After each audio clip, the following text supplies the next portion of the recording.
দুষ্ট জিনের উপদ্রব আছে যে বাসায়, সে বাসায় আপনি সূরা বাকারাত তেলাওয়াত চালু জোরে জোরে তেলাওয়াত করেন, নিজে না পারলে অডিও চালু করে দেন। আমি নিজের চোখে বহুবার দেখি যে অস্বাভাবিক আচরণ বাচ্চাদের, এটা সেটা, রুকিয়া চলছে, তেলাওয়াত চলছে, ভালো হয়ে গেছে। আমার পরিচিত এক বোন আছেন, বোন বলতে আমার আপন বোন না, দুঃসম্পর্কীয়, উনি আমেরিকাতে থাকেন, অনেক বড় ব্যবসা। ওনার বাসায় ভয়ঙ্কর অবস্থা মেয়েদের, মেয়েরা কোরআন তেলাওয়াত চালাইলে পাগলের মতো হয়ে যায়, কোনোভাবে সহ্য করতে পারে না, বলে যে বন্ধ করো এটা যেভাবে। এবং হাজার হাজার কোটি টাকার মালিক ওনারা, বাফেলো আমেরিকাতে থাকে। আমাকে বললেন ভাই কি করা, আমি রুকিয়ার অ্যাপ দিলাম, বলে যে কোনোভাবে তেলাওয়াত শুনতে রাজি না। আমি বললাম যে ওদেরকে যদি বেঁধে রেখে হলেও আপনি কিছুদিন শোনাতে পারেন, দেখবেন ট্রিটমেন্ট হয়ে গেছে। আমাকে গত সপ্তাহ না তার আগের সপ্তাহ যেন ওই দিন আগে আমাকে জানালেন যে ভাই আপনি না দেখলে বিশ্বাস করবেন না যে আমার মেয়েরা এখন এতটা স্বাভাবিক হয়ে গেছে যে কোরআন তেলাওয়াত শোনা ছাড়া এখন আরো ঠিক থাকতে পারে না, কিন্তু প্রথম সহ্য করতে পারে। আমার বাসায়, আমি তো এলাকার সন্তান, আপনাদের লক্ষ্মীপুরের বশিরপুর আমার গ্রাম, সেখানে একদিন সকালবেলা আমার এক নিকটাত্মীয় এক ছেলেকে নিয়ে আসছি, ইয়াং ছেলে, যুবক মানুষ, সৌদি আরবে ছিল, বলে বিদেশ থেকে চলে আসছে। সে আজানের আওয়াজ হলে শুনতে পারে না, তার পুরো শরীর বাঁকা হয়। এবং সে বলে যে তখন তার শরীর এমন শক্ত হয়, টোকা দিলে মনে হয় যে বিষাক্ত সাপ দংশ, পাথরের মতো হয়ে যায়। আমার চোখের সামনে দেখলাম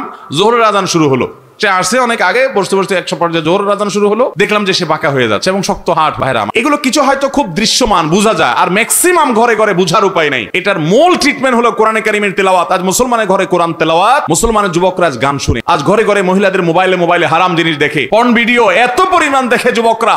এমন একজন যুবক পাওয়া হাজার হাজার যুবকের মধ্যে কঠিন হয়ে গেছে, যে যুবক বুকে হাত দিয়ে দাঁড়িয়ে বলতে পারবে এই দুই চোখ জীবনে কোনোদিন কোনো নোংরা ভিডিও দেখে নাই। আলহামদুলিল্লাহ, যুবক পাওয়া যায় না ভাইরা। চ্যালেঞ্জের ব্যাপার, জীবন ধ্বংস হয়ে যাচ্ছে, সব জাহান্নামের দিকে দৌড়াচ্ছে।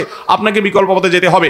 শয়তানি থেকে, বাসা বাড়ি থেকে নিজেকে বাঁচাতে চান, এবং আত্মীয় স্বজনরা অনেকে উপকার করতে গিয়ে খোনকারের কাছে যায়, খোনার কাছে যায়, আপোষের তাবিজ নেয়, এটা করে সেটা করে। এগুলা বেশিরভাগই ব্ল্যাক ম্যাজিক এবং কালো জাদু, এগুলো ধ্বংস করে দেয় মানুষের জীবনকে। এগুলো থেকে বাঁচার জন্য দ্বিতীয় আমল হলো কোরআন তেলাওয়াত করবেন, বাসায় কোরআন তেলাওয়াত চালিয়ে রাখবেন। নাম্বার 3, আপনাকে তৃতীয় যে আমল করতে হবে, আমি সব সময় বলি, বাসায় ঢুকতে বিসমিল্লাহ বলে ঢুকবেন, বাইরে হতে বিসমিল্লাহ বলে। বিসমিল্লাহ বলা ছাড়া বাচ্চাদেরকেও ঢুকতে দিবেন না, কাজের লোককেও ঢুকতে দিবেন না। ঢুকলে আবার বাইরে হওয়া বিসমিল্লাহ পড়ে আবার বিসমিল্লাহ পড়ে ঢুকো।